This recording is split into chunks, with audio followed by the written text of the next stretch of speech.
Chinese revolution, Chinese വിപ്ലവം.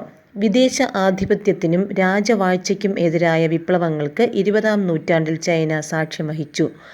ലോകത്തിൻ്റെ മറ്റു ഭാഗങ്ങളിൽ നടപ്പിലാക്കിയതിൽ നിന്നും വ്യത്യസ്തമായ രണ്ടു നയങ്ങൾ യൂറോപ്യൻ രാഷ്ട്രങ്ങളും അമേരിക്കയും ഉൾപ്പെട്ട കൊളോണിയൽ ശക്തികൾ ചൈനയിൽ സ്വീകരിച്ചതാണ് വിപ്ലവത്തിന് കാരണമായി തീർന്നത്. നമുക്ക് ചൈനീസ് വിപ്ലവത്തിലേക്ക് നയിച്ച ആ നയങ്ങളും 1911 ചൈനയിൽ നടന്ന വിപ്ലവത്തിൻ്റെ മറ്റ് കാരണങ്ങളും നോക്കാം. What were the important reasons of Chinese revolution in 1911? First reason is opium trade, കറുപ്പ് വ്യാപാരം. ഒന്നാമത്തെ കാരണം ചൈനയിൽ നടത്തിയ കറുപ്പ് വ്യാപാരമാണ്. Chinese silk, tea and earthware were in great demand all over the Europe. Chinese ഉൽപ്പന്നങ്ങളായ പട്ട്, തേയില, കളിമൺ പാത്രങ്ങൾ എന്നിവയ്ക്ക് യൂറോപ്പിൽ വളരെയധികം ജനപ്രീതി ഉണ്ടായിരുന്നു. China gained huge profit through the export of these items. അപ്പോൾ ചൈന ഇവയുടെ കയറ്റുമതിയിലൂടെ വൻതോതിൽ ലാഭം നേടി. There was nothing to import to China from Europe. എന്നാൽ ചൈനയിലേക്ക് യൂറോപ്യൻ രാജ്യങ്ങളിൽ നിന്ന് ഒന്നും തന്നെ ഇറക്കുമതി ചെയ്തിരുന്നില്ല. As a result the European traders suffered a great loss. അപ്പോൾ ഇങ്ങനെ ഇറക്കുമതി ചെയ്യാതിരുന്നപ്പോൾ അത് യൂറോപ്യൻ വ്യാപാരികൾക്ക് നഷ്ടമുണ്ടാക്കുന്നതിന് ഇടയാക്കി.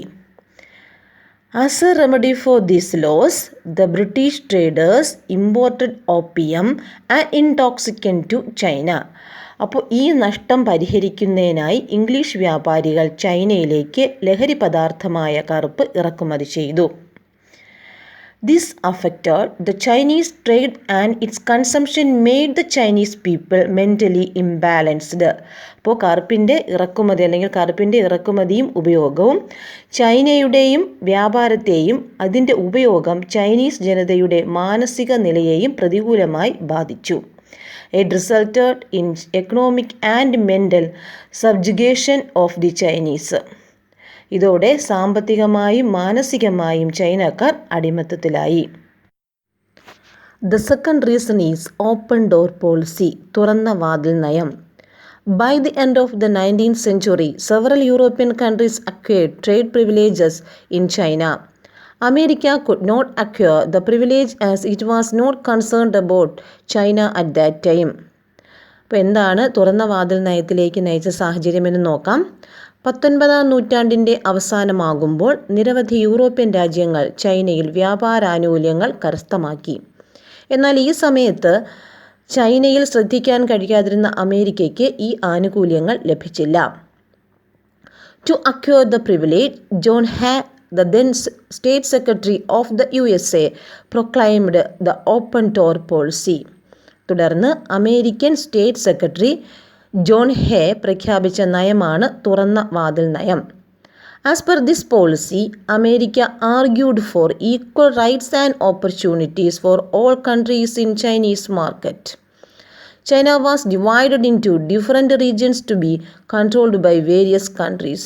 The aim of this policy was to create an opportunity for the USA to interfere in China.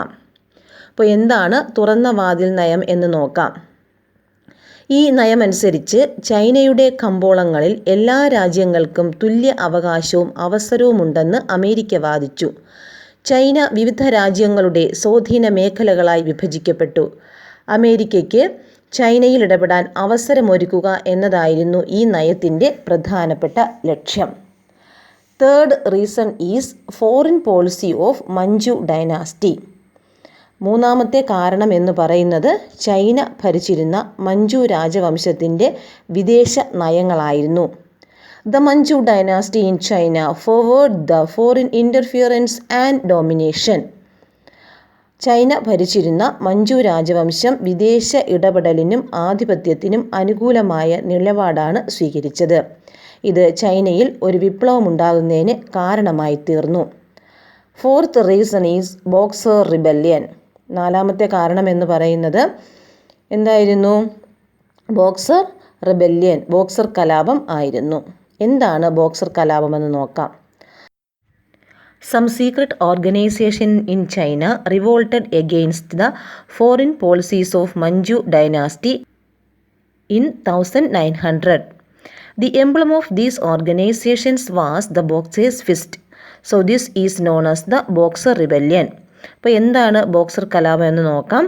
ചൈനയിൽ പ്രവർത്തിച്ചിരുന്ന ചില രഹസ്യ സംഘടനകൾ മഞ്ചു രാജവംശത്തിൻ്റെ വിദേശ നയങ്ങൾക്കെതിരെ 1900 ഒരു കലാപം സംഘടിപ്പിച്ചു. ബോക്സർമാരുടെ മുഷ്ടിയായിരുന്നു അവരുടെ മുദ്ര. ഇത് ബോക്സർ കലാപം എന്നറിയപ്പെട്ടു. Though this rebellion was a failure, it stimulated the revolutions that came up later. ഈ വിപ്ലവം ഒരു പരാജയമായിരുന്നെങ്കിലും പിൽക്കാലത്ത് വന്ന മറ്റ് വിപ്ലവങ്ങൾക്കിത് വളരെയധികം സ്വാധീനം ചെലുത്തുകയുണ്ടായി. Who was the leader of Chinese Revolution in 1911? 1911 നടന്ന ചൈനീസ് വിപ്ലവത്തിൻ്റെ നേതാവ് ആരായിരുന്നു? Doctor Sun Yat Sen. What were the results of Chinese Revolution in 1911? 1911 നടന്ന ചൈനീസ് വിപ്ലവത്തിൻ്റെ പ്രധാനപ്പെട്ട ഫലങ്ങൾ എന്തൊക്കെയായിരുന്നു? This ended monarchy in China. ഈ വിപ്ലവം ചൈനയിൽ രാജവാഴ്ചയ്ക്ക് അന്ത്യം കുറിച്ചു. After the revolution, Kuomintang party established a republican government in southern China under the leadership of Sun Yat-sen. രണ്ടാമത്തെ ഫലം, ദക്ഷിണ ചൈനയിൽ സൺ യാറ്റ് സെന്നിൻ്റെ നേതൃത്വത്തിൽ കുമിങ്താങ് പാർട്ടി ഒരു റിപ്പബ്ലിക്കൻ ഭരണം സ്ഥാപിച്ചു. What were the important ideologies of Sun Yat Sen? എന്തൊക്കെയായിരുന്നു Sun yet സെന്നിൻ്റെ പ്രധാനപ്പെട്ട ആശയങ്ങൾ? He gave importance to ideologies like nationalism, democracy and socialism. അദ്ദേഹം 3 പ്രധാനപ്പെട്ട ആശയങ്ങൾക്കാണ് പ്രാധാന്യം നൽകിയത്. ദേശീയത, ജനാധിപത്യം, സോഷ്യലിസം.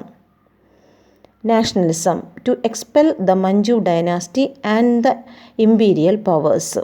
അദ്ദേഹം ദേശീയതയ്ക്ക് പ്രാധാന്യം നൽകിയത് മഞ്ചൂറിയൻ പ്രദേശക്കാരായ മഞ്ചു രാജവംശത്തെയും സാമ്രാജ്യ ശക്തികളെയും പുറത്താക്കുന്നതിന് വേണ്ടിയായിരുന്നു.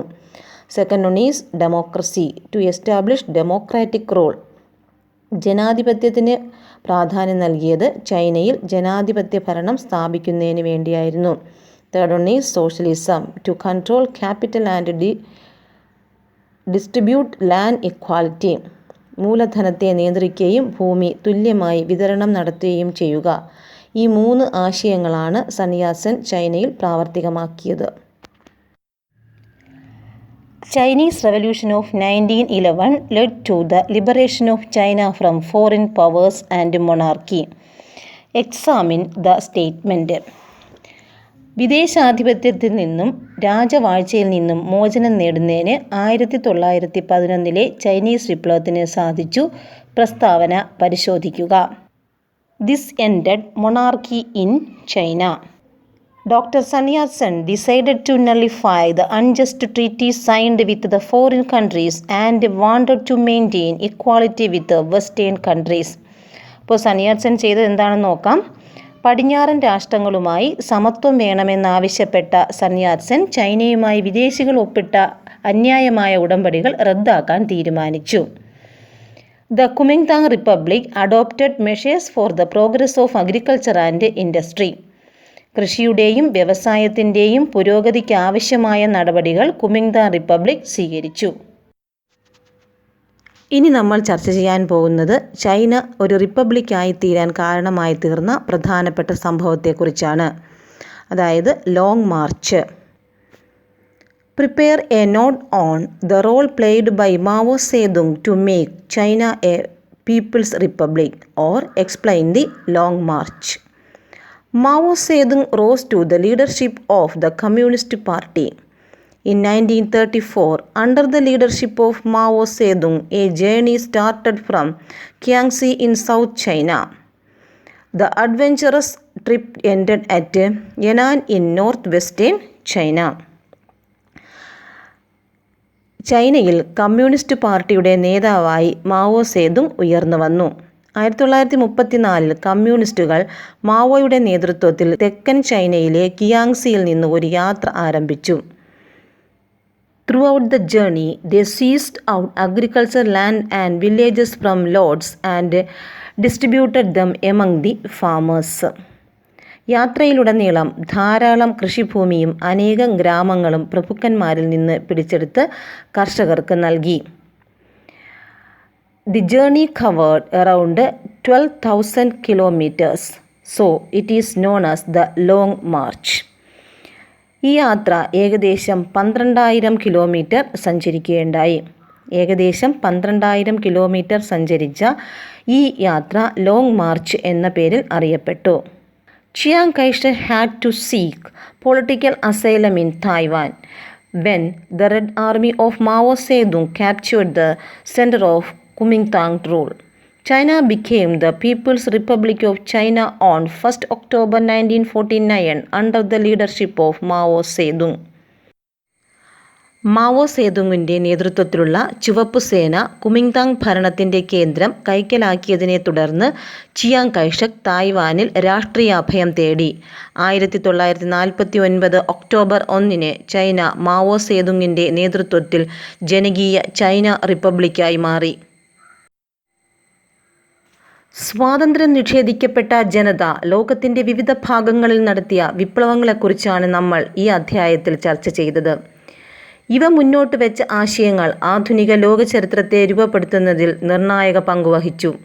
വിപ്ലവകാരികൾ തയ്യാറാക്കിയ പ്രഖ്യാപനങ്ങൾ മനുഷ്യ സമൂഹം കൈവരിച്ച പുരോഗതിയുടെ രേഖപ്പെടുത്തലുകളായി ഇന്നും നിലനിൽക്കുന്നു.